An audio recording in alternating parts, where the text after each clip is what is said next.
Berawal dari sebuah video pendek, nasib seorang pedagang es kue jadul mendadak jadi tontonan nasional.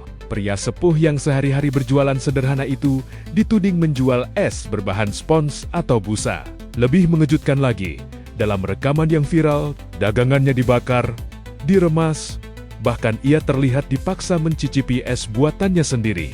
Publik pun geger, rasa khawatir bercampur emosi. Sementara nama pedagang itu langsung terseret arus tuduhan tanpa bukti pasti. Video tersebut menyebar cepat di media sosial dan memicu kekhawatiran konsumen. Narasinya tajam. Es kue jadul yang biasa dijajakan ke anak-anak disebut mengandung bahan berbahaya. Padahal, belum ada hasil uji resmi. Namun, opini terlanjur terbentuk. Pedagang yang belakangan diketahui bernama Sudrajat itu mendadak jadi sasaran kecurigaan. Padahal ia hanya menjalankan usaha kecil untuk menyambung hidup. Yang dibakar tadi mana? Sekalian dari bakar, Pak. Ada sampean pastinya ada polisinya biar lengkap. Iya, itu sono, biar tahu. Mohon izin sampean bakar juga, Pak.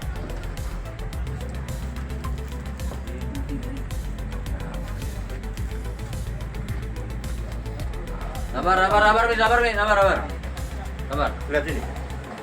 Assalamualaikum warahmatullahi wabarakatuh. Saya bersama Pak Babinsa Kelurahan Tan Panjang.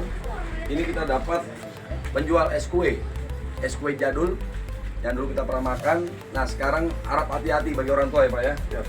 Karena ini udah rekayasa, bukan bahan kue lagi atau puding, melainkan bahan spon ya Pak Babinsa. Ya.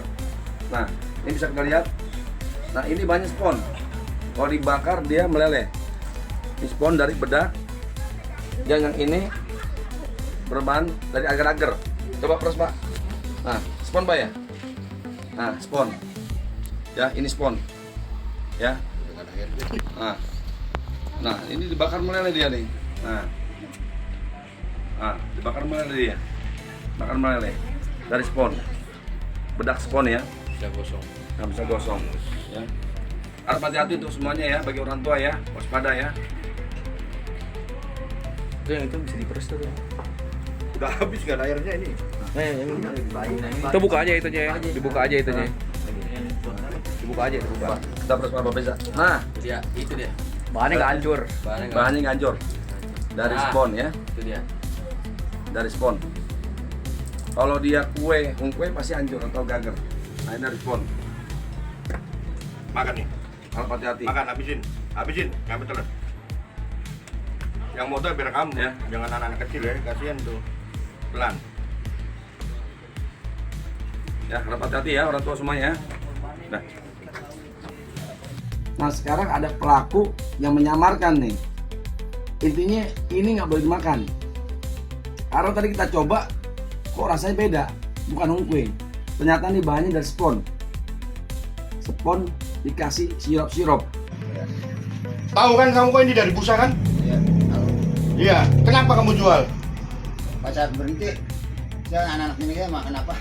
Ya kamu gimana? Ini kalau dimakan sama anak kecil ini bikin penyakit.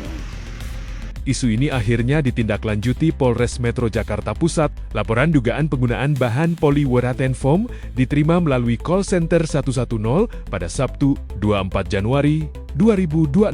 Polisi langsung mendatangi lokasi di wilayah Utan Panjang dan mengamankan seluruh dagangan untuk diperiksa. Langkah cepat ini dilakukan demi memastikan keamanan pangan sekaligus meluruskan informasi yang terlanjur viral.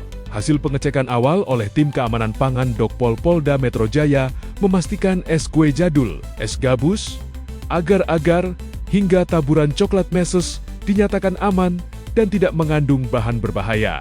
Untuk memastikan secara ilmiah, sampel juga dikirim ke Dinas Kesehatan dan Laboratorium Forensik Polri. Penyidik Krimsus bahkan menelusuri lokasi pembuatan es di Depok. Hasilnya tetap sama.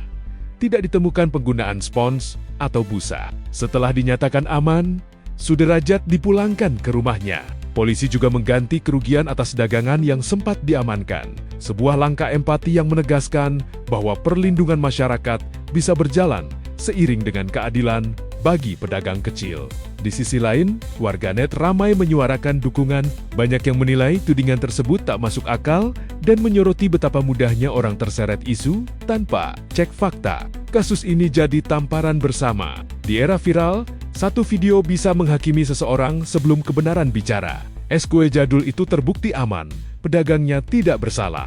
Dan publik diingatkan satu hal penting, jangan biarkan prasangka mengalahkan akal sehat, karena sekali tuduhan dilempar, dampaknya bisa jauh lebih pahit dari sekadar es yang meleleh.